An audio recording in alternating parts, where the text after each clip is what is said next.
네, 반갑습니다. 김진재입니다. 이번 시간은요, 고려시대의 큰 틀에 대해서 한번 좀 설명을 드리도록 하겠습니다.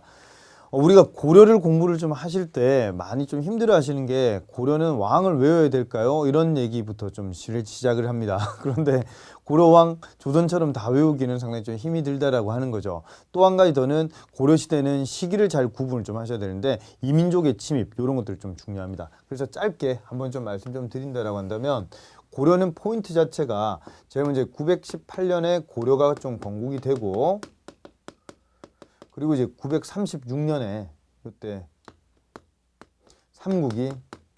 후삼국이 통일이 되죠. 자, 그러다가 1019년이 되면 거란의 3차 침입을 격퇴하게 됩니다.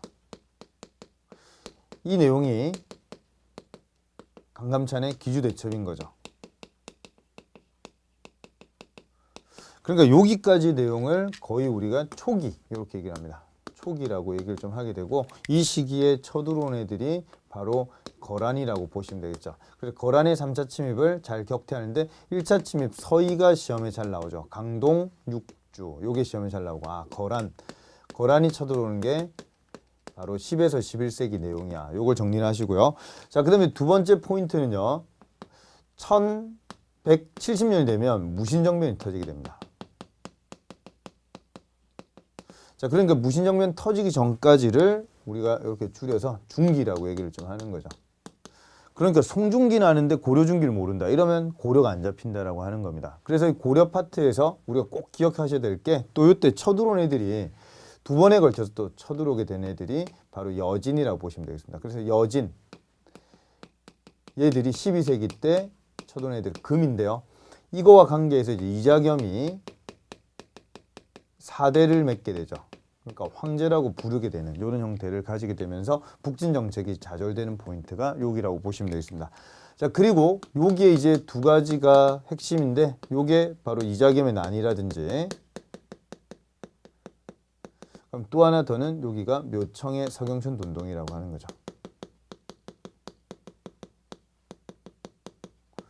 자, 그래서 이게 이 중기 때 내용이고 요 시기 때 상당히 힘이 센 세력들을 가르쳐서 문벌귀족이라고 한다.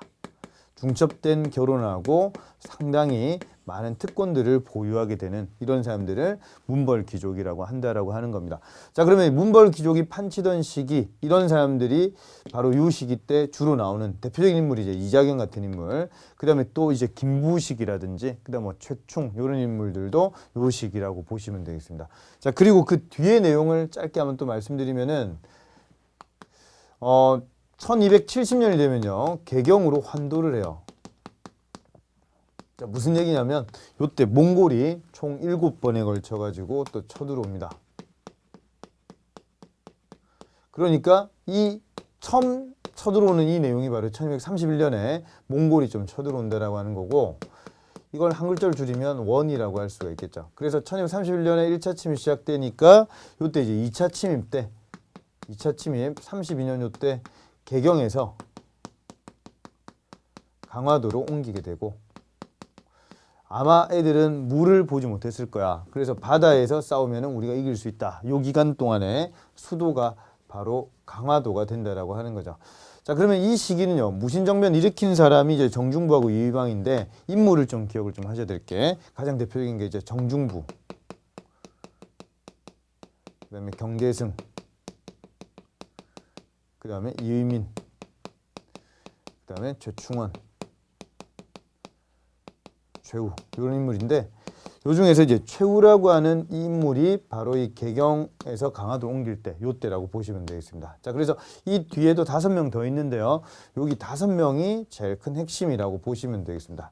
자, 요 시기 무신 집권기 그죠? 요 기간 동안에 요걸 이제 우리가 무신 집권기라고 하고 우리가 고려를 크게 반으로 나누는 사건은 바로 이 무신정변이 되겠습니다. 그래서 여기까지의 내용을 우리가 전기라고 하고요. 자, 그리고 후기의 시작이 바로 무신정변을 보시면 되겠습니다. 자, 그리고 이 뒤로 한번 좀 가볼게요.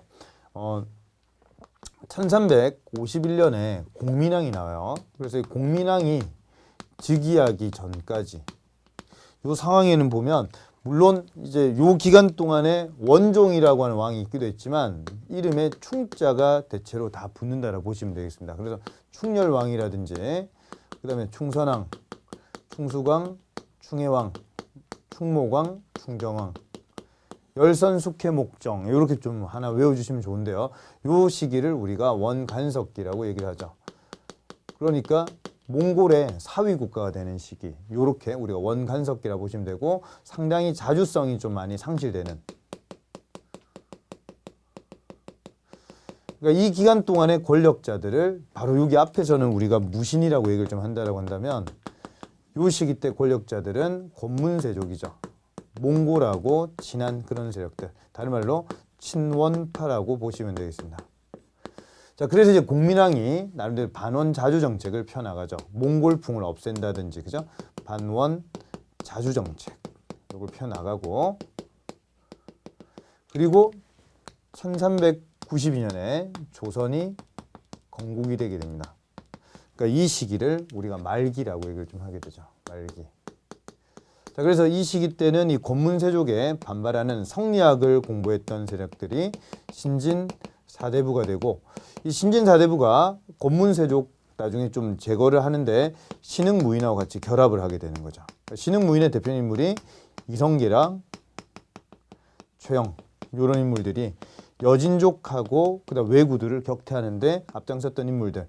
이 세력들 중에서 이 이성계와 신진사대부가 또 온건파하고 급진파, 고려를 유지하자라고 하는 파와 새로운 나라를 세우자는 급진파, 그렇게 해서 이성계 신흥무인 세력하고 이 급진파 신진사대부, 정도전 이런 계열이 합쳐서 조선을 건국한다라고 보시면 되겠습니다.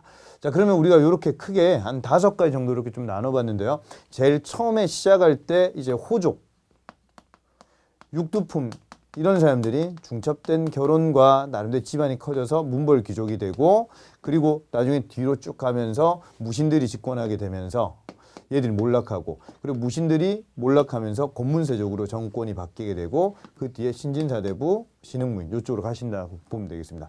자, 마지막 한 가지만 더 말씀드리면 요때 원간석기 요때 하고요. 그다음에 요때 이 기간 동안에 특히 또 많이 14세기에 많이 쳐들어온 애들이 바로 왜구하고 홍건적이다.